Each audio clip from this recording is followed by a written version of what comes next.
G'day, Rudy here. We've got two gap stories. One's just been filled and one's been made.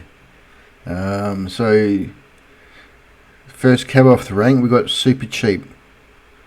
Rang a bell because a subscriber, I don't know whether he's got it or he threw it in there as a dividend play from my dividend video, which I thank him for giving, because I checked, they just paid a dividend that equated to 7.7%. Morningstar say it's 4.4 at the moment. And if you don't know who they are, the leading retailer in auto, sports and outdoor leisure, with the Supercheap Auto as their core brand, alongside Rebel, BCF. So, okay. So I'm not going to...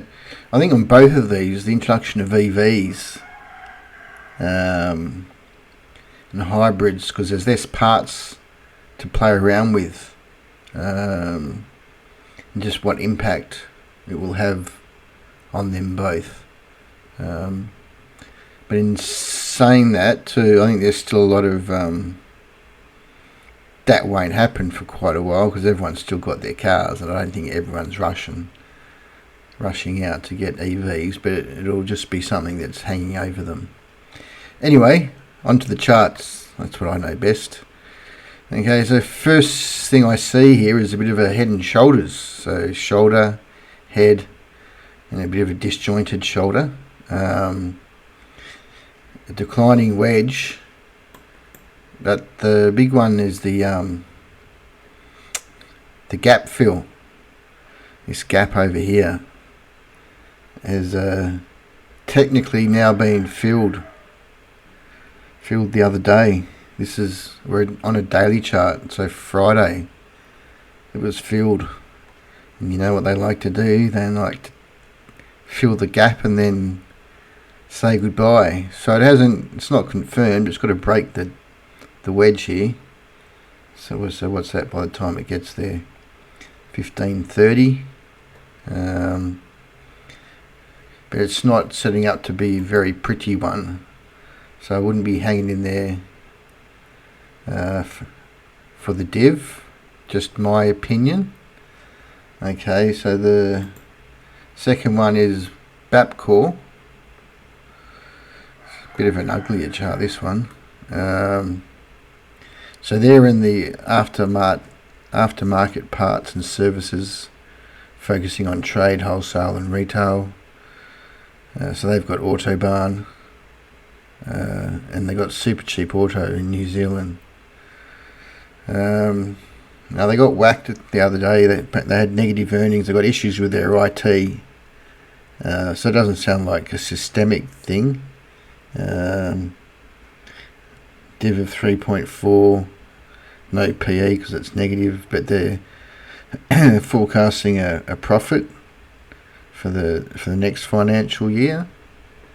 So they've also hit a key level. We've had 1, 2, 3 key levels of support here. Let's see the gap. Okay, so there's the gap. Another Boss Energy gap, eh? And this is probably what I expect Boss Energy to do. If we can just start getting back into the box, like take out this high, meander along. So there's a bet. So that's 5 to 4. So 5, 1 and 5, 20% kick for an IT issue. So that seems a bit overblown. And the EV, I think older cars are still going to want to have their things replaced. So I don't know. It sounds alright to me. But just two interesting gap plays there. So yes, just a warning. It's not sell yet, but it's certainly had the first trigger to sell. break of the wedge and BAP. If you believe in that stuff and think it's good, why not? Alright, let me know your thoughts. See ya.